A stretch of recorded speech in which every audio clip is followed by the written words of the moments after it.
Alléluia, gloire à Jésus. Alors mes frères et sœurs, ce soir je voulais parler de l'unité de l'esprit. C'est ce thème que le Seigneur a mis dans mon cœur pour amener le peuple de Dieu à réaliser qu'il est vraiment important pour que nous puissions marcher dans l'unité de l'esprit. Dans Psaume 133,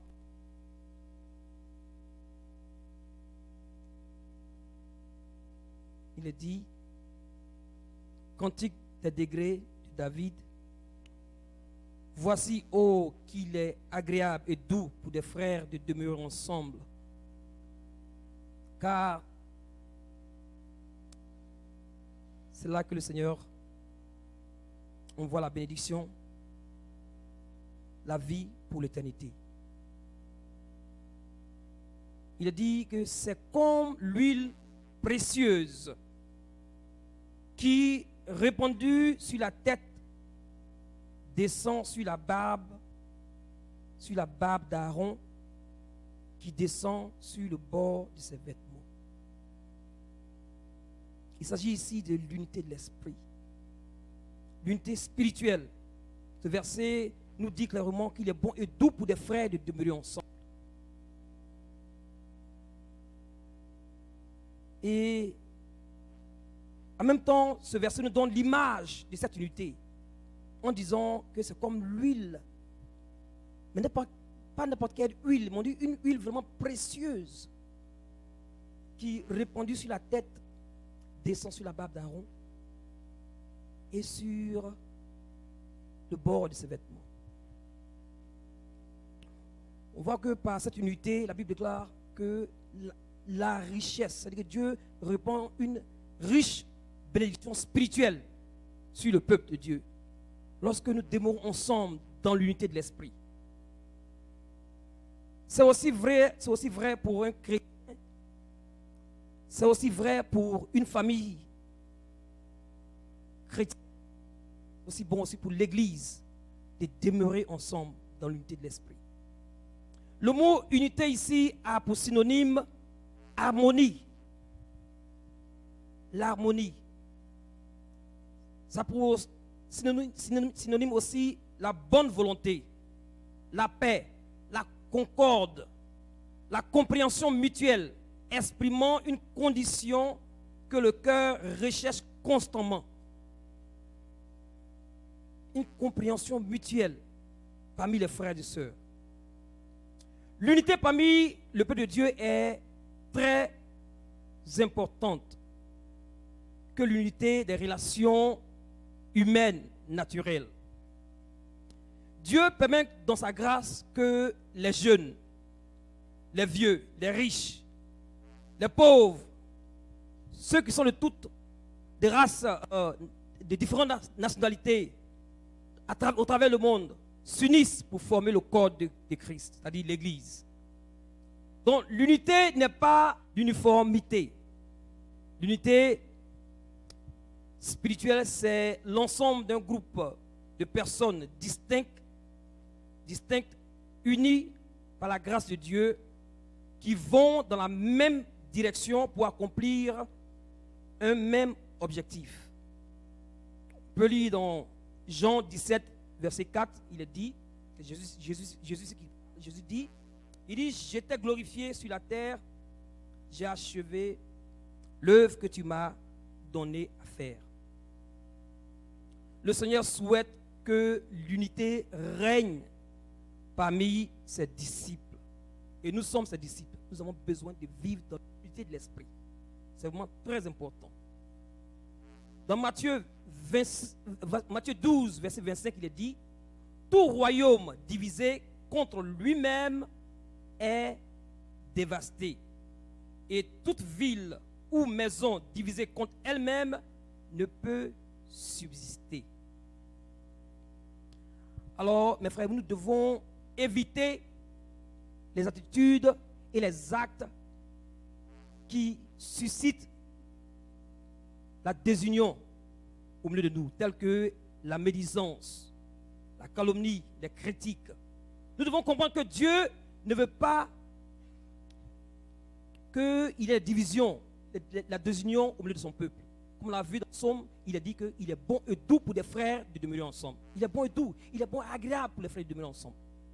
Comme une famille, nous devons demeurer ensemble comme une famille, unie dans l'amour du Seigneur. Alors nous allons lire dans Éphésiens chapitre 4, verset 1 à 16. Et dans Éphésiens chapitre 4, verset 1 à 16, c'est Paul ici qui parle. Il dit, je vous exhorte donc, frères, je vous exhorte, moi, le prisonnier dans le Seigneur, à marcher d'une manière digne de la vocation qui vous a été adressée, en toute humilité et douceur, avec patience, vous supportant les uns les autres, avec charité, vous efforçant de conserver l'unité de l'esprit par le lien de la paix. Il y a un seul corps, il y a un seul esprit. Comme aussi vous avez été appelés à une seule espérance par votre vocation. Il y a un seul Seigneur, une seule foi, un seul baptême, un seul Dieu et Père de tous, qui est au-dessus de tous et parmi et en tous. Chacun de nous, la grâce a été donnée selon la mesure du don de Christ. C'est pourquoi il est dit, étant monté en haut, il a amené des captifs et il a fait des dons aux hommes. Or, que signifie il est monté, sinon qu'il est aussi descendu dans les régions inférieures de la terre? Celui qui est monté et celui qui est descendu est le même qui est monté au-dessus de tous les cieux afin de remplir toutes choses. Et il a donné les uns comme apôtres, les autres comme prophètes, les autres comme évangélistes, les autres comme pasteurs et docteurs, pour le perfectionnement des saints en vue de l'œuvre du ministère et de l'édification du corps de Christ, jusqu'à ce que nous soyons tous parvenus à l'unité de la foi et de la connaissance du Fils de Dieu, à l'état d'homme fait, à la mesure de la stature parfaite de Christ, afin que nous ne soyons plus des enfants flottants et emportés à tout vent de doctrine, mais par la tromperie des hommes, par leur ruse dans les moyens de séduction. Mais que professant la vérité dans la charité, nous croissions à tous égards en celui qui est le chef, Christ. C'est de lui et grâce à tous les liens de son assistance que tout le corps bien coordonné et formant un solide assemblage tire son accroissement selon la force qui vient à chacune de ses parties et s'édifie lui-même dans la charité. Amen. Alors, donc on voit ici la volonté de Dieu pour l'Église. Paul dit, je vous exhorte donc, moi prisonnier dans le Seigneur, à marcher d'une manière digne de la vocation qui vous a été adressée en toute humilité, douceur, patience, vous supportant les uns les autres avec charité, vous efforçant de conserver l'unité d'esprit par le lien de la paix. Dans ce verset, Paul déclare premièrement la conduite quotidienne des chrétiens d'Éphèse. Comment ces chrétiens doivent vraiment refléter la position qu'ils ont en Jésus-Christ. Parce que vous savez, quand quelqu'un devient chrétien, il est uni avec Christ. Il rentre dans la famille du Seigneur. Il est un. Il devient vraiment un avec les frères et sœurs. Et Paul il dit ici, non, parce que vous avez cette position d'enfant de Dieu, je vous dis vraiment clairement qu'il est important de conserver l'unité de l'esprit.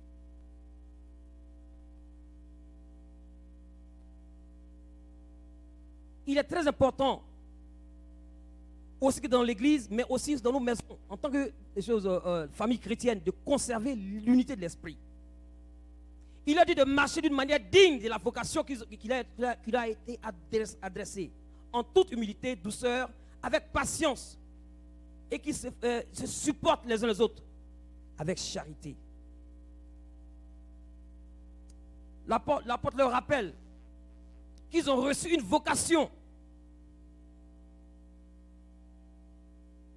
Qu'ils ont reçu une vocation. Alors cette vocation c'est quoi?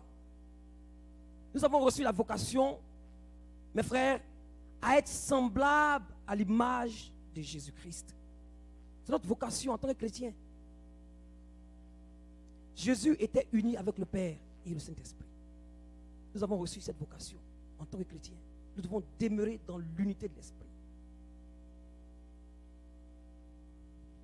Regardons ensemble dans Colossiens 1, verset 20. Il est dit,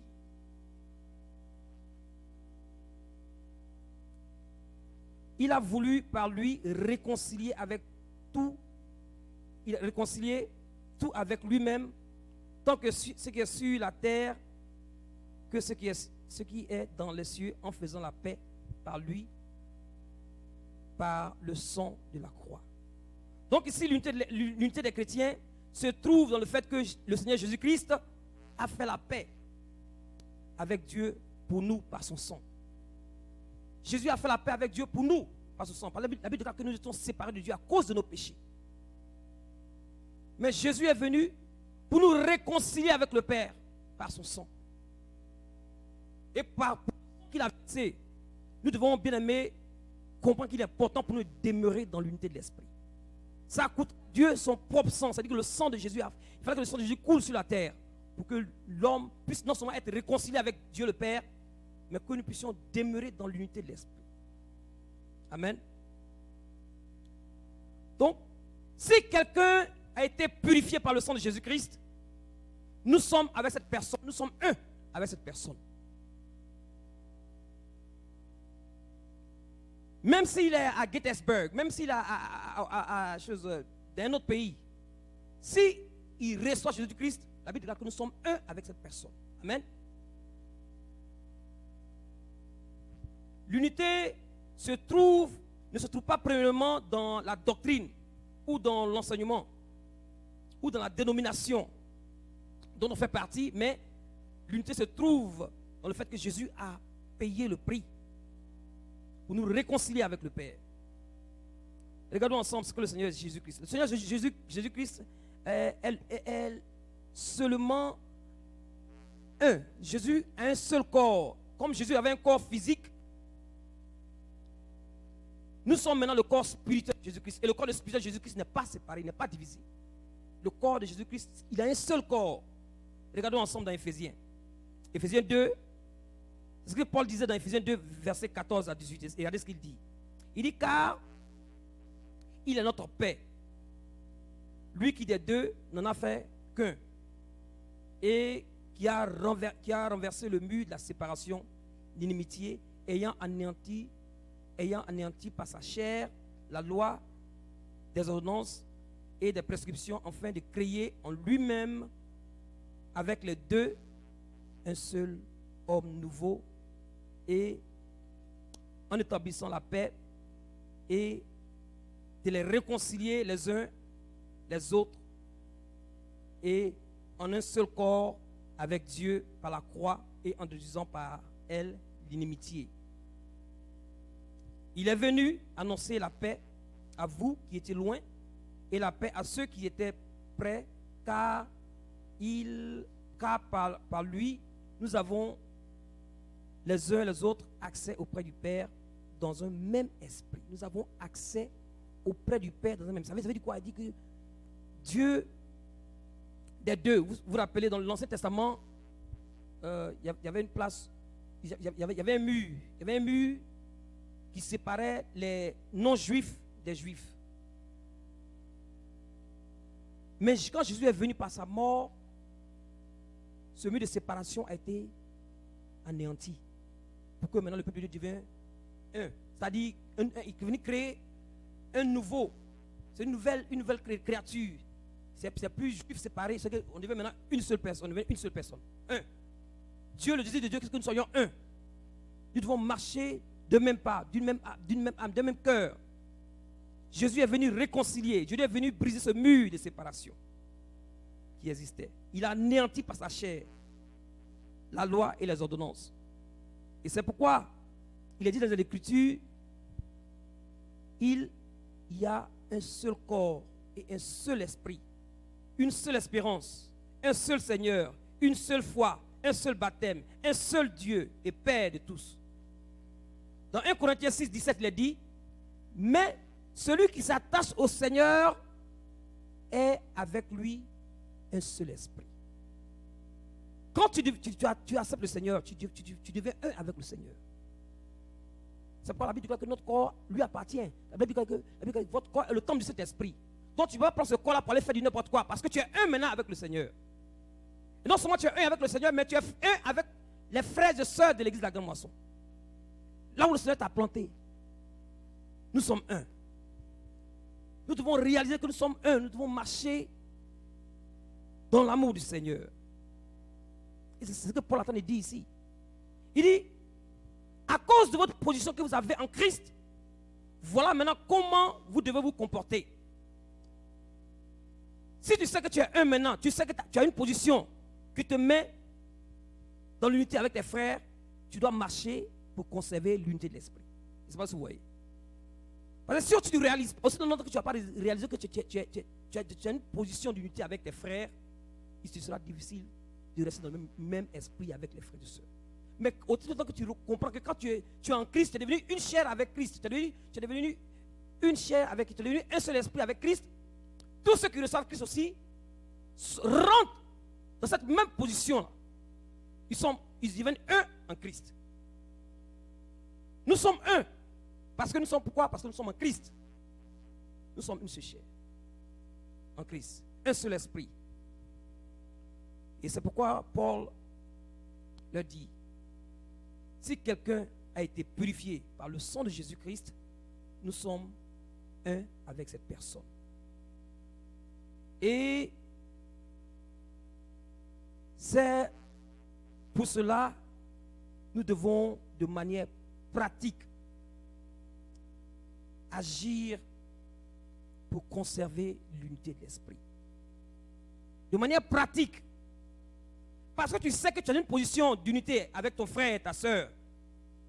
Même si elle vient du Cameroun, d'Afghanistan, du Tchad. Parce qu'elle a accepté Jésus-Christ, tu es devenu maintenant une seule chair avec cette personne. En Christ. Il n'y a plus de division. Parce que Jésus a anéanti par sa chair ce qui vous séparait. Du milieu de la séparation.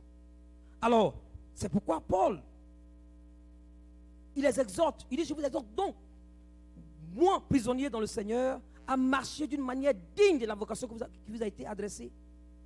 Et il donne ici 5 qualités de caractère qu'ils doivent faire pour maintenir cette unité. Alors nous allons voir ensemble ces 5 caractères d'unité, ces 5 qualités de caractère que Paul donne dans Éphésiens 4. Il dit, voici ce qu'il dit en toute humilité et douceur, avec patience, vous supportant les uns les autres, avec charité, vous efforçant à conserver l'unité de l'esprit. Donc, il ne dit pas de créer l'unité. Qu'est-ce qu'ils doivent faire? Ils doivent faire quoi, frère?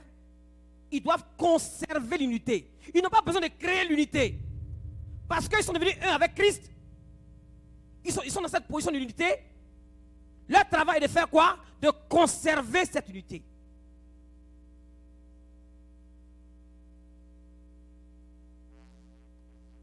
Ça peut arriver qu'on ait des disputes avec ton frère et ta soeur. Mais tu dois faire quoi? Garder dans l'esprit. Tu dois conserver l'unité. Ça peut arriver. Nous devons réaliser que quand nous sommes en Christ, nous sommes un avec les frères et sœurs.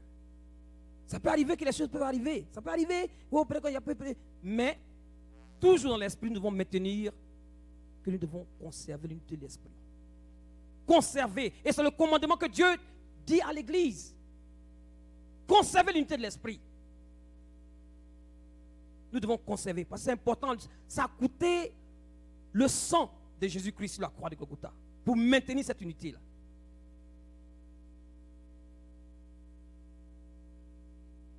C'est aussi valable dans la famille chrétienne.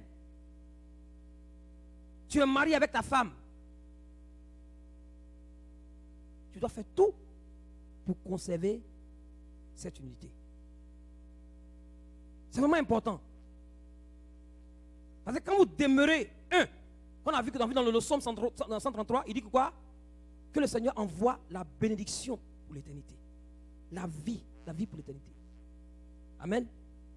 Donc, regardons ensemble ces 5 qualités de caractère. Mais il faut réaliser d'abord qu'au temps de Jésus, ces vertus-là, ces qualités n'étaient pas des vertus au temps de Jésus. Parce que les gens, tu parles au temps de Jésus, tu l'as dit, il faut marcher dans l'humilité. Vous là, c'est quoi? Marcher dans l'humilité, c'est quoi ça? Ce n'était pas des vertus.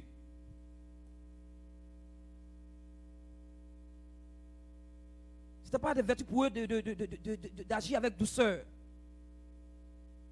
Mais le Seigneur nous faut comprendre ici par son esprit que quand on est en Christ, voilà comment nous devons nous comporter. Et il commence premièrement par cette première qualité de caractère qui est l'humilité. L'humilité, Jésus a dit dans Matthieu 11, verset 29, il dit, prenez mon joug sur vous et recevez mes instructions, car je suis doux et humble de cœur. Jésus ne va pas nous dire de faire quelque chose que lui-même il n'a pas fait. D'abord, il faut que tu réalises cela. Il faut que moi-même je réalise cela. Jésus est humble et doux de cœur. Et c'est pourquoi Paul dit non. Parce que vous êtes devenu une seule chair, qu'est-ce que vous devez faire? Marcher dans l'humilité. Amen. Est-ce que vous êtes avec moi, mes frères et sœurs? On va aller doucement pour qu'on puisse comprendre. C'est que souvent je parle vite. Mais j'ai fait l'effort pour parler doucement pour que tout le monde puisse comprendre. Amen. Nous devons avoir un comportement d'humilité pour maintenir l'unité de l'esprit dans le corps de Christ.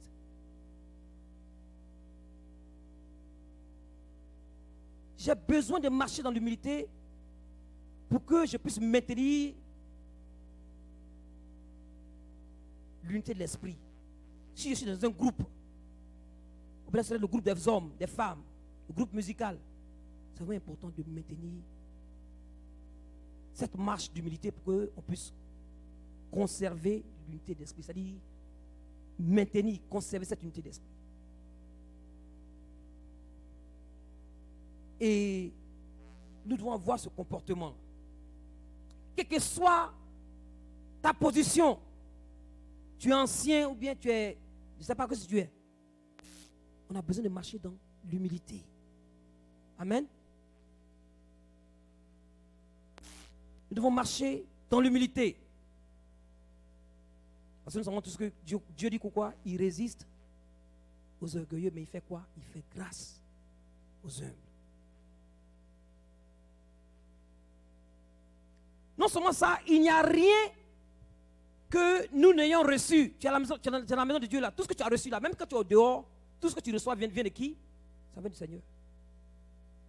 Et cela doit t'amener même à marcher dans l'humilité. Tout ce que tu as sur la terre là, vient de Dieu. Si tu es devenu pasteur, c'est parce que Dieu a voulu que tu sois pasteur. Ou si tu es devenu ancien, c'est parce que Dieu veut que tu sois ancien. Mais c'est pourquoi tu dois marcher dans l'humilité, parce qu'il n'y a rien que tu n'aies reçu de Dieu. Donc tu dois marcher dans l'humilité. Amen. Alors, c'est ce que Paul est en train de dire dans 1 Corinthiens 4, verset 7. Il dit, car qui est-ce que te distingue? Qu'as-tu que tu n'aies reçu?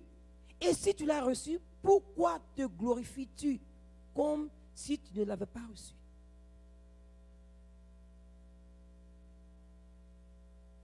Paul a tenté de faire comprendre. Sans Dieu même, tu n'es rien. Il faut que je réalise que sans Dieu, je ne suis rien. Tout ce que j'ai reçu, c'est parce que Dieu l'a voulu. Je ne peux pas me glorifier de ce que j'ai eu comme si c'était bon, mais j'ai reçu ça. Non. C'est pourquoi je dois faire quoi? Avoir cette attitude, ce caractère d'humilité. Amen. Nous devons éviter l'orgueil. L'orgueil est la source de tous les désaccords, que ce soit dans le foyer ou dans la famille chrétienne, c'est-à-dire l'église. Tout désaccord, c'est l'orgueil qui est derrière. Dans le foyer, désaccord entre monsieur et madame, c'est l'orgueil qui est derrière. Dans un groupe, un désaccord, c'est l'orgueil qui est derrière. Donc, moi en tant que responsable, je dois faire tout pour éviter d'avoir l'attitude d'orgueil, mais marcher dans l'humilité. Pourquoi? Parce que j'ai un but. Je dois conserver quoi dans la tête? L'unité de l'esprit. Tu es à l'église de la Grande Moisson, tu es avec les frères et sœurs, tout ce que tu dois faire dans la maison là, il faut que tu fasses tout pour conserver l'unité de l'esprit. C'est vraiment important. Parce que si nous on veut gagner les païens dehors, il faut qu'on ait cette unité d'esprit là. C'est comme les 5 doigts. Quand c'est comme ça, c'est séparé, non? Mais quand tu fais comme ça, c'est ferme. C'est une force. Nous devons demeurer dans l'unité de l'esprit. Amen. Et Paul exhorte l'Église. Nous devons éviter les envies, la jalousie, la malice. Cela ne doit pas caractériser l'enfant de Dieu au milieu de nous. Les critiques parmi nous, ce n'est pas bon.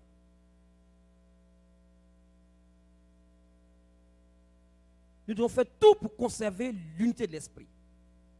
Et Paul maintenant passe à la deuxième, ou bien je pourrais dire le deuxième caractère, qualité de caractère, il dit la douceur. La douceur,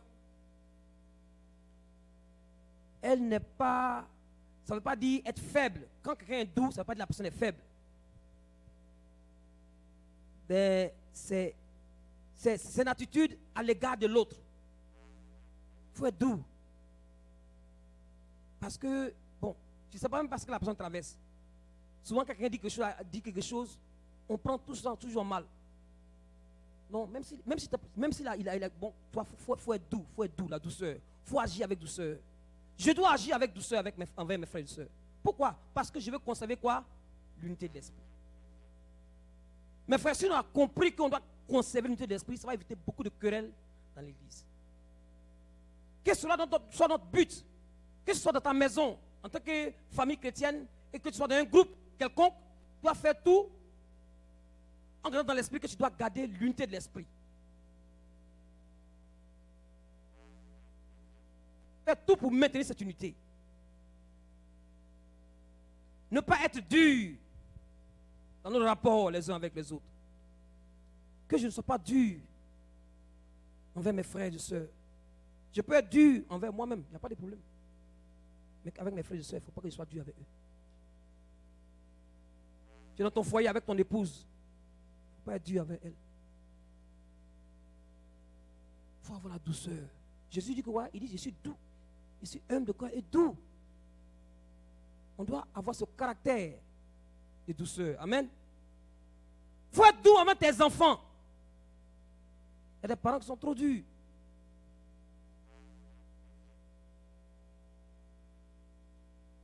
Ils sont toujours prêts à chicoter. Passe là-bas, ici. Prends le chicote. Non. Il faut être doux. Parce qu'il veut voir en toi Jésus-Christ aussi. Il faut conserver l'unité de l'esprit. Et Paul, lorsqu'il donnait des instructions à Tite, son fils spirituel, dans Tite chapitre 3, verset 2, voilà ce qu'il dit. Il dit quoi?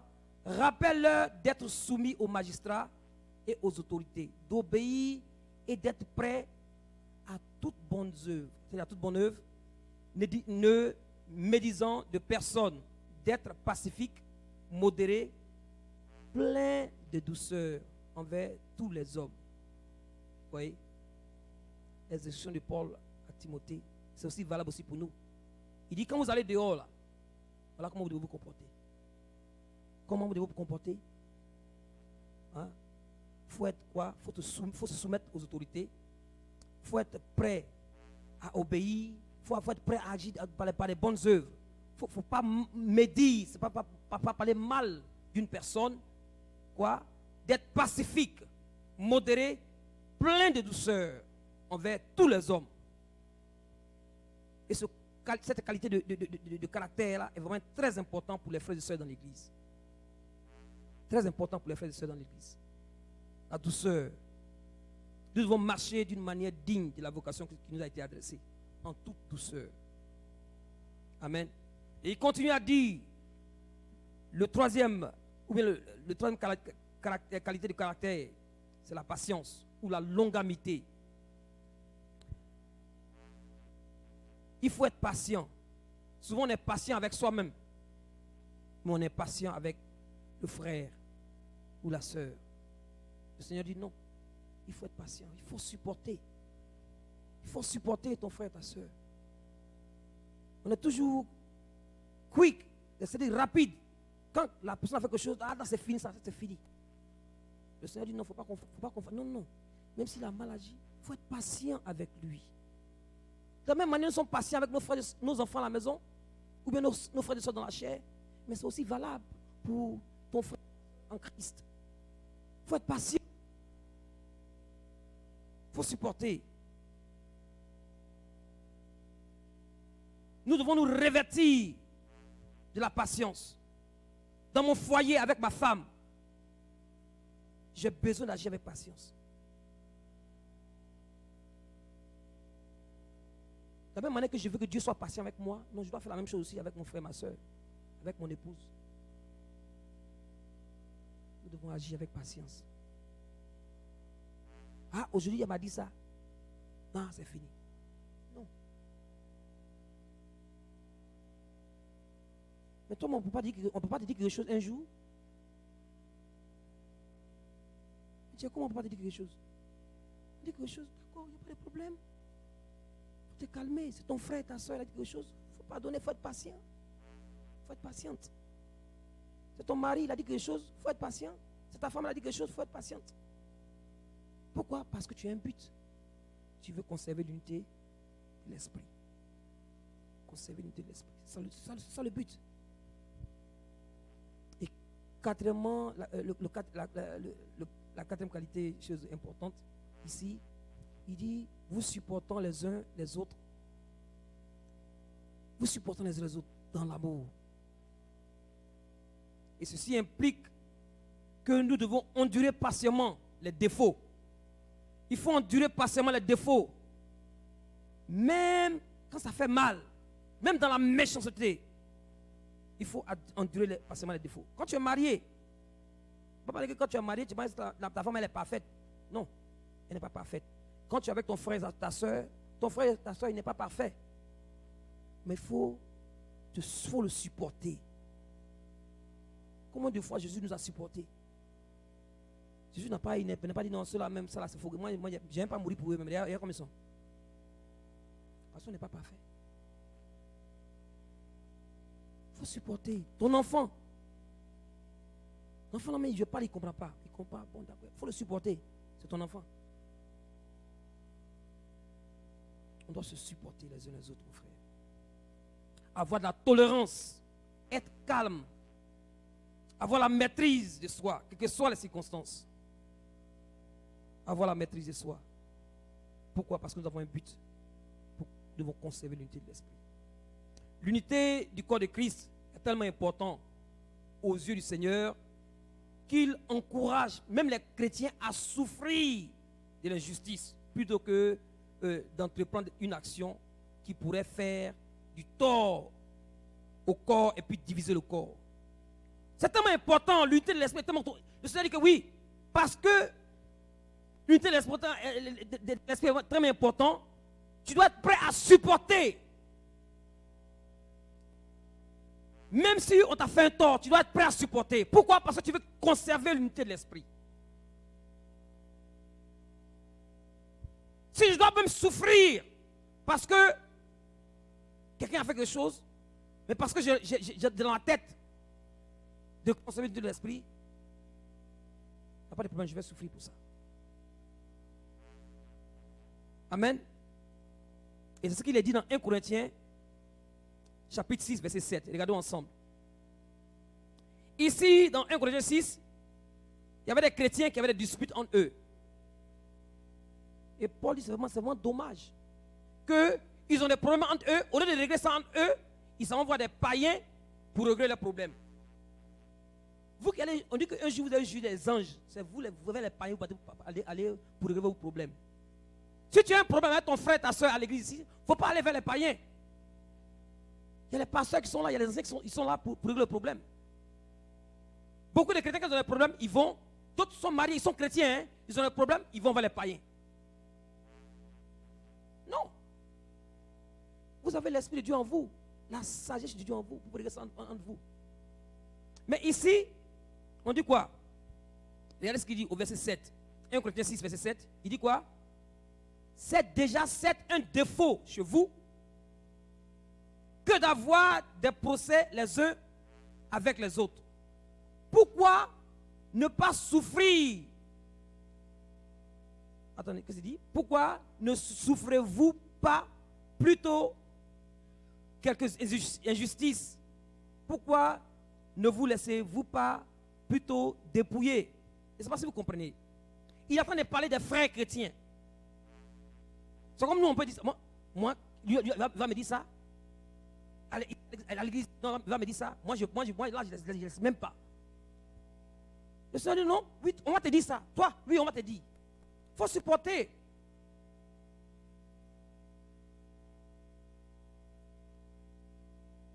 Je ne suis pas en train de dire que ouais, il faut agir mal avec ton frère. Non. Mais parce qu'on va te dire, si on t'a dit quelque chose, il faut supporter. Il ne faut pas dire à cause de ça, tu vas, moi c'est fini, moi je vais laisser tout et puis j'ai parti. Il ne faut pas dire ça. C'est comme dans un foyer, ta femme peut dire quelque chose que tu n'as pas aimé. Mais si tu sais que c'est avec Jésus-Christ que vous avez mis ensemble, tu vas supporter ta femme. C'est la même chose parmi les frères et sœurs en Christ. Ton frère dit quelque chose, il faut supporter. Et Paul dit que ça, c'est déjà un défaut chez vous. C'est déjà un défaut chez vous que vous ne pouvez même pas supporter. Vous pouvez supporter les uns les autres. Nous devons pouvoir nous supporter les uns les autres dans l'amour du Seigneur. Dans l'amour du Seigneur. Sache que ton frère n'est pas parfait. Sache que ta soeur n'est pas parfaite. Sache que ton épouse n'est pas parfaite. Ou ton épouse n'est pas parfaite. Nous devons supporter les uns les autres. Amen. Dans 1 Corinthiens 2, dans 1 Pierre 2, verset 19 à 25, c'est un peu long. Voilà, donc, voilà ce qu'il dit. Il dit que c'est... Car c'est une grâce de supporter des afflictions par motif de conscience envers Dieu quand on souffre injustement. En effet, quelle gloire y a-t-il de supporter de mauvais traitements pour avoir commis des fautes? Mais si vous supportez des souffrances lorsque vous faites ce qui est bien, c'est une grâce devant Dieu. Voilà, donc, ici, il a exhorté les frères et sœurs à comprendre que si tu agis mal, qu'on te donne une punition, bon, il n'y a pas de problème, tu agis mal. Mais si tu n'as pas mal agi, on te donne une punition, mais quelqu'un te donne, tu te trouves dans une situation, pas parce que tu as agi mal, la grâce de Dieu est sur toi. Il faut supporter, Nous devons nous supporter les uns les autres dans l'amour du Seigneur. Avoir de la tolérance mutuellement. Et pourquoi? Si nous voulons, si nous ne faisons pas cela, il sera vraiment difficile pour nous de garder la paix. La paix. Nous devons marcher d'une manière digne de la vocation que nous avons reçue, en nous supportant les uns les autres. Et cinquièmement, il leur parle de l'amour. Il dit l'amour est le seul lien, est le seul soutien qui tient tous ces caractères, ces qualités. L'amour est le seul qui soutient ces qualités. Dans Colossiens 3, versets 12 à 15, il est dit: ainsi donc, comme des élus de Dieu, saints et bien-aimés, revêtez-vous d'entrailles de miséricorde, de bonté, d'humilité, de douceur, de patience. Supportez-vous les uns les autres. Et si l'un a sujet de se plaindre de l'autre, pardonnez-vous réciproquement, de même que Christ vous a pardonné. Pardonnez-vous aussi. Mais par-dessus tout ces choses, revêtez-vous de la charité qui est le lien de la perfection. Et que la paix de Christ à laquelle vous avez été appelés pour former un seul corps règne dans vos cœurs et soyez reconnaissants. Alors nous avons besoin de nous revêtir de l'amour. Toutes ces qualités-là sont enveloppées par l'amour. C'est parce que j'ai l'amour du Seigneur en moi que je dois marcher dans l'amour, que je suis prêt à supporter mon frère, ma soeur. C'est parce que j'ai l'amour du Seigneur en moi, je dois être prêt à agir avec douceur. C'est parce que j'ai l'amour du Seigneur en moi, je dois être prêt à marcher dans l'humilité. C'est parce que j'ai l'amour du Seigneur en moi, je dois être prêt à marcher dans la douceur, être doux envers mes frères et sœurs. Nous avons besoin de nous revêtir de l'amour.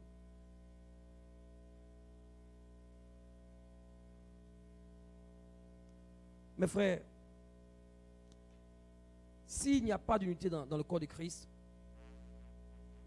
il sera vraiment difficile que le don du Seigneur puisse vraiment se manifester. Si l'unité n'est pas là, Dieu ne peut pas agir là où il n'y a pas d'unité. Dieu ne peut pas agir là où il y a la désunion. Dieu ne peut pas agir. On veut que Dieu agisse. Mais si Dieu voit que là où nous sommes, il n'y a pas d'union, il ne peut pas agir. C'est pourquoi il a dit dans le couple, il a dit que si le mari a un problème avec sa femme, ce n'est pas la peine qu'il se mette en prier. Parce qu'il faut qu'il règle ce problème avant de venir pour le Seigneur. Parce que Dieu le voit comme une seule personne. Amen. Vous voyez comme il est important qu'on puisse marcher dans l'unité de l'esprit. Et c'est aussi valable pour l'Église. Alors, mes frères, nous ne devons pas ignorer que nous avons aussi un adversaire. Non seulement nous-mêmes, mais nous devons comprendre que nous avons un adversaire, le diable. Le diable s'oppose à l'unité. Là où il y a l'unité, il n'aime pas ça. Comme vous comprenez, dans notre pays africain, on dit que quoi? Les gens là viennent là-bas, ils divisent l'Afrique pour mieux régner sur l'Afrique. Et c'est le même projet que le diable a dans l'église. Le diable vient dans l'église, il fait tout pour diviser l'église. Mais il faut qu'on soit conscient qu'on a un adversaire qui est le diable. Il a ses projets qui n'ont pas changé depuis la Genèse. Le diable vient toujours pour diviser. Il s'oppose à l'unité dans le corps de Christ. Et nous devons faire attention et ne pas laisser l'avantage au diable. Quand ton frère, ta soeur a mal agi, il ne faut pas garder ça dans ton cœur, il faut laisser. Il faut pardonner. Parce que le diable, il veut produire le péché de l'animosité, il veut produire le péché de la suspicion. Il veut mettre la suspicion, il vient de tes pensées, il vient, est-ce que vraiment le gars là, il est comme ça? C'est-à-dire, est-ce que moi-même il t'aime même? Tu vois, il paraît qu'il attend de parler de toi là-bas. Ça, c'est le diable. On doit réaliser qu'on a un adversaire, le diable, qui va chercher toujours à mettre la division parmi nous. Quand tu es dans un groupe, quand tu es dans un foyer, le diable fait, il n'aime pas l'unité. Le diable n'aime pas là où les gens sont unis. Il va faire tout pour mettre la division. Mais si on n'est pas averti, si on n'est pas vigilant, on va tomber dans le piège du diable. On doit faire attention. On doit faire attention. C'est pourquoi Jésus a dit, dans Jean 10, 10, il dit quoi? Le diable vient que quoi? Pour dérober, pour égorger et pour détruire. Il veut détruire l'unité dans ton foyer. Il veut détruire l'unité au milieu du groupe, de l'église. Il veut détruire l'unité. Il veut détruire. Et nous devons faire attention. Jésus est venu donner la vie en abondance. Nous devons demeurer dans l'amour du Seigneur. Nous ne devons pas céder nos cœurs et nos pensées au diable. Mais nous devons détruire ses œuvres. Comme Jésus a détruit les œuvres du diable. Il dit que Jésus est apparu pour faire quoi? Pour détruire les œuvres du diable. Et ce Jésus-là a son esprit en toi. Donc quand le diable envoie ses suggestions pour mettre la division, tu vas dire quoi? Non, arrière de moi Satan, je détruis tes œuvres. Tes suspicions, je détruis ces œuvres parce que je veux pas parce que je veux conserver l'unité de l'esprit. Regardons ensemble dans Éphésiens chapitre 6 verset 11 à 12. Il dit quoi? Qu'est-ce qu'il est dit? Éphésiens chapitre 6, verset 11 à 12. Revêtez-vous de toutes les armes de Dieu afin de pouvoir tenir ferme contre les ruses du diable. Car nous n'avons pas à lutter contre la chair et le sang, mais contre les dominations, contre les autorités, contre les princes de ce monde des ténèbres, contre les esprits méchants dans les lieux célestes. Nous ne devons pas ignorer les desseins du diable contre l'Église, contre nos familles.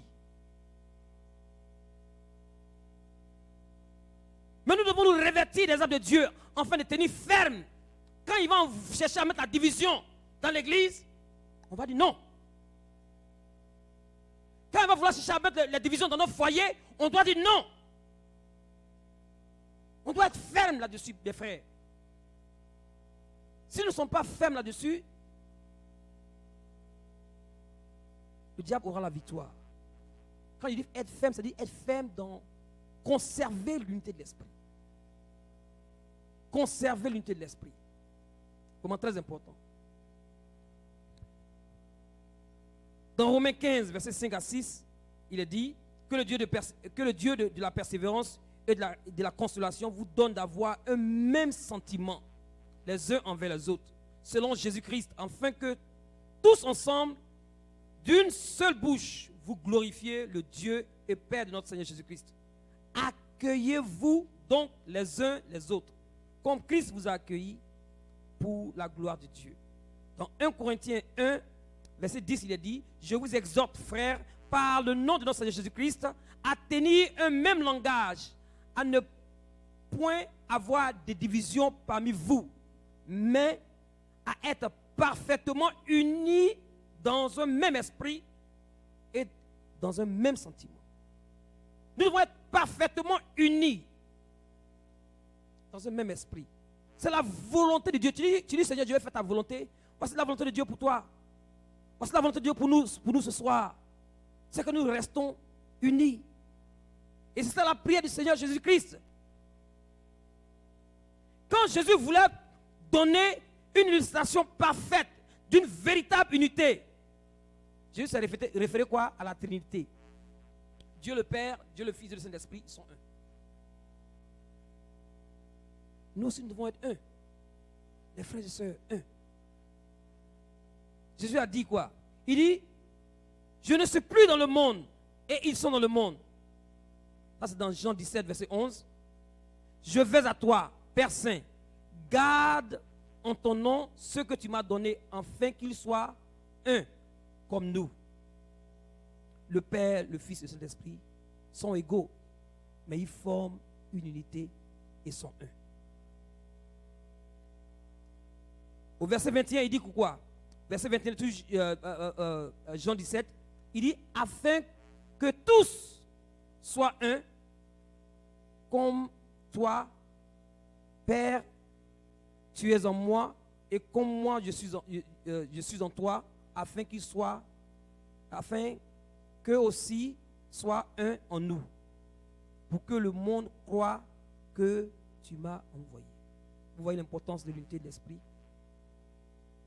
Pour que le monde croie que Jésus a été envoyé par le Père, il est important que l'Église, le corps de Christ, demeure dans l'unité de l'esprit. Il est important. Au verset 22, il dit quoi? Il dit, je leur ai donné la gloire que tu m'as donnée, afin qu'ils soient un, comme nous sommes un. Moi en eux et toi en moi. Verset 23, afin qu'ils soient parfaitement un et que le monde connaisse que tu m'as envoyé et que tu les as aimés comme tu m'as aimé. Nous devons faire tout pour sauvegarder l'unité de l'esprit. Nous sommes appelés à l'action. Mes frères et sœurs, Dieu nous appelle à l'action ce soir. À conserver cette unité de l'esprit dans le corps de Christ. Que tu sois dans le groupe des femmes, des hommes, des jeunes, là où tu es, dans le groupe musical, nous devons faire tout pour conserver l'unité de l'esprit. Vous savez, quand on jouait tout à l'heure, on jouait Ton amour nous environne.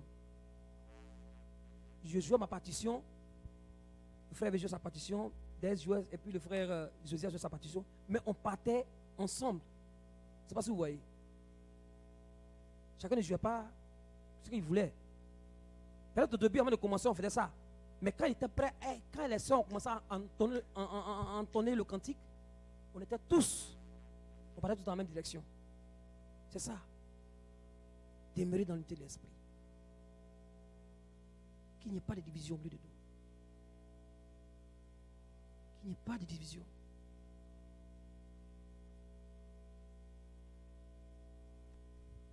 Nous devons marcher dans l'amour du Seigneur. L'amour du Seigneur nous unit comme la cellule dans un corps. Les cellules dans un corps sont unies. Ils ne sont pas séparées. Dans Philippiens 1, verset 27, il a dit, seulement conduisez-vous d'une manière digne de l'évangile de Christ, afin que soit que je vienne vous voir, soit que je reste absent, j'entends dire de vous que vous demeurez ferme dans un même esprit, combattant d'une même âme pour la foi de l'évangile. Pour la foi de l'évangile. C'est pourquoi Paul a dit que nous devons faire tout pour conserver l'unité de l'esprit. Pour faire tout pour conserver l'unité de l'esprit. Qu'il n'y ait point de division parmi nous. Que l'amour du Seigneur règne dans nos cœurs. L'amour du Seigneur règne au sein du groupe des femmes. L'amour du Seigneur règne au sein du groupe des hommes. L'amour du Seigneur règne dans le groupe là où tu te trouves. Que l'amour du Seigneur règne dans nos cœurs. Alors, comment nous pouvons exprimer notre amour les uns envers les autres? Nous avons déjà vu dans Philippiens 2, verset 1 à 8, voici ce qu'il est dit. S'il y a quelque consolation en Christ, s'il y a quelque soulagement dans la charité, s'il y a quelques unions d'esprit, s'il y a quelque compassion et quelque miséricorde, rendez ma joie parfaite, ayant un même sentiment, un même amour, une même âme, une même pensée.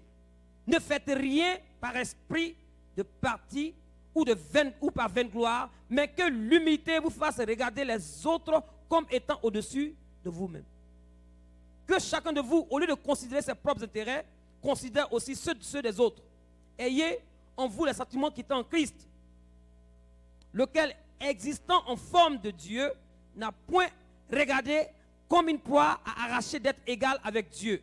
Mais il s'est dépouillé lui-même en prenant une forme de serviteur, en devenant semblable aux hommes, et ayant paru comme un simple homme, il s'est humilié lui-même, se rendant obéissant jusqu'à la mort de la croix. L'humilité et l'unité sont importantes. Si nous voulons voir les non-croyants sauvés. Voici l'attitude. Il dit que non. Si nous avons expérimenté la consolation de Dieu, si nous avons expérimenté le soulagement de Dieu, si nous avons expérimenté l'amour du Seigneur, on doit faire tout pour rester d'un même esprit. D'avoir les sentiments qui étaient en Christ. Les sentiments qui étaient en Christ doivent vraiment nous caractériser. Pourquoi? Parce qu'on veut vivre comme le Seigneur. La vocation que nous avons reçue, c'est la vocation d'être comme Jésus-Christ. Tu as reçu une vocation, c'est la même vocation que j'ai reçue, c'est la vocation que tu as reçue. C'est d'être comme Jésus-Christ. Dieu veut nous rendre conformes à Jésus-Christ. Comme Jésus était ce que nous devons être. Parce que nous sommes son corps. Nous devons marcher dans l'unité de l'esprit. Qu'il n'y ait pas de division au milieu de nous. C'est pourquoi je lis maintenant tout esprit de division au milieu de nous dans le nom de Jésus-Christ.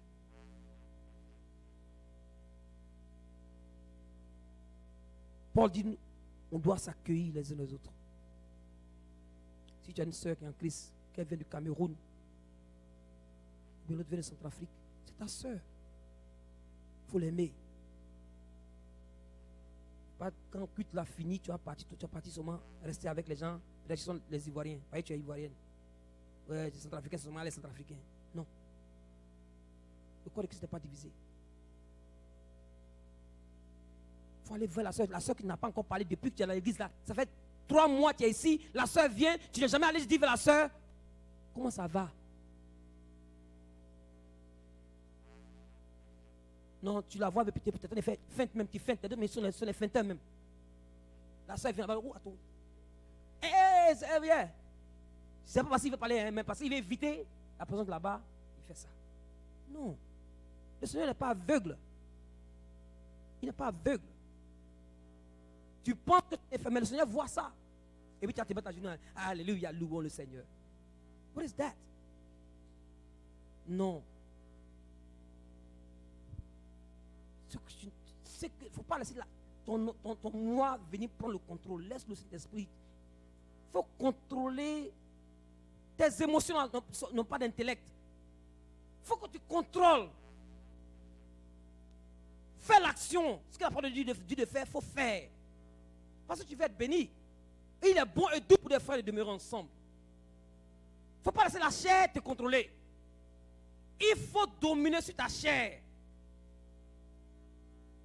On dit quoi, le salaire du péché, qu'on appelle la chair là.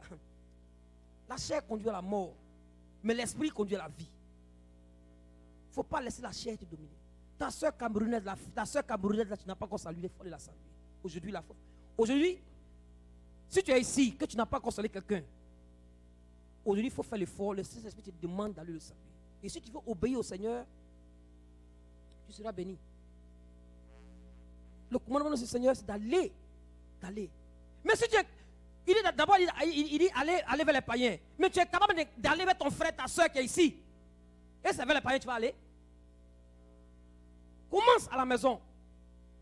Manifeste l'amour à la maison. Là, quand tu vas aller au dehors, c'est naturel. Parce que tu es dans le bain de l'amour du Seigneur. Tu dois marcher dans l'unité de l'esprit. Aujourd'hui, avant de partir, si tu n'as pas quelqu'un, tu n'as pas salué depuis là. Il faut aller saluer la personne. Il faut te réconcilier parce que Jésus allait à la croix de Golgotha, son sang a versé pour que nous soyons réconciliés avec le Père. Et il a mis en nous le ministère de la réconciliation en toi. Il est en toi. Et tu veux être divisé à ton frère, ta soeur à l'église? Non. Le ministère de la réconciliation en toi. Tu dois toujours chercher à te réconcilier avec ton frère, ta soeur.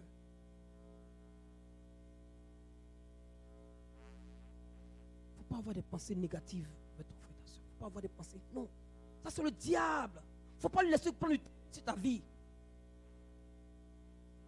Il ne faut pas laisser le diable gagner. Nous sommes dans la victoire. Nous combattons dans la victoire. Jésus a tout payé. C'est pourquoi il dit tout est accompli. Tu es dans la victoire. Donc marche dans l'amour du Seigneur. Amen. On va s'arrêter là pour ce soir. On va chanter ce cantique qui dit il est beau, il est doux pour les frères de mener ensemble. Tu ne peux pas dire Jésus qui est Seigneur et tu ne veux pas lui obéir. C'est pas. On va se tenir debout, on va chanter. Ah, oui, je t'aime de l'amour du Seigneur. Oui, je t'aime. Oh Seigneur, nous te bénissons encore ce soir, notre Dieu. Que ton amour règne ce soir dans la vie de ton peuple, Père de gloire. Tu as dit de nous efforcer pour conserver l'unité de l'esprit. Seigneur, je prie que ton Saint-Esprit agisse maintenant dans le cœur des uns et des autres. Là où il y avait la division, dans les pensées, dans les cœurs, que la division soit détruite au nom de Jésus-Christ. Et que ton amour règne ce soir. Que la paix de Christ règne dans chaque cœur, notre Dieu. Tu as fait de nous des enfants de paix. Nous sommes des enfants de paix. Et nous devons maintenir cette paix. Seigneur, dans ton église. Oh Seigneur, répands ta paix dans chaque cœur, notre Dieu. Alléluia. L'amour, oui Seigneur. Oui, je t'aime. Je t'aime de l'amour du Seigneur. Oui, je t'aime, mon frère, ma soeur. Je t'aime de l'amour du Seigneur. Quand je vois en toi la gloire de mon roi. Oui, je t'aime de l'amour du Seigneur. Alors tu vas prier, mon frère, ma soeur. Tu vas demander au Saint-Esprit de venir prendre le contrôle de ton cœur ce soir. Et tu sais ce qui te reproche. Tu sais ce qui te reproche. Sois sensible à sa voix ce soir. Et demande pardon. Et qu'il vienne prendre le contrôle de ton cœur ce soir. Qu'il vienne prendre le contrôle de tes sentiments, de tes émotions. Et que tu puisses agir selon la volonté du Seigneur, selon l'amour du Seigneur. Comme tu es un enfant de paix, tu dois chercher à marcher dans la paix. Là où il y avait la division, va, réconcilie-toi. Et marche dans la paix du Seigneur, parce que tu es un enfant de paix. Seigneur, nous voulons te dire merci encore pour ta fidélité. Merci parce que, Seigneur, ta parole est la vérité. Tu as dit, sanctifie-les par ta parole, parce que ta parole est la vérité. Seigneur, que cette parole sanctifie chaque cœur ce soir, notre Dieu. Afin que nous puissions marcher et conserver l'unité de l'esprit, qui est le lien de la paix. Et que la paix de Christ règne dans chaque cœur. Là où il y avait la division, que la division soit chassée de chaque cœur au nom de Jésus-Christ. Oh Seigneur, que là où l'ennemi avait semé des choses dans les pensées des cœurs, contre un frère, contre une soeur, que tout cela soit détruit par ton feu dans le nom de Jésus-Christ. Que le cœur soit libéré ce soir au nom de Jésus-Christ. Et que Seigneur, ton amour règne pleinement. Que nous puissions nous aimer les uns les autres comme toi tu nous as aimés, notre Dieu. Et que ta grâce abonde pleinement sur la vie de ton peuple. Dans le nom du Seigneur Jésus-Christ, nous avons prié. Amen. Amen. Est-ce qu'on peut acclamer Jésus-Christ de Nazareth, notre Dieu?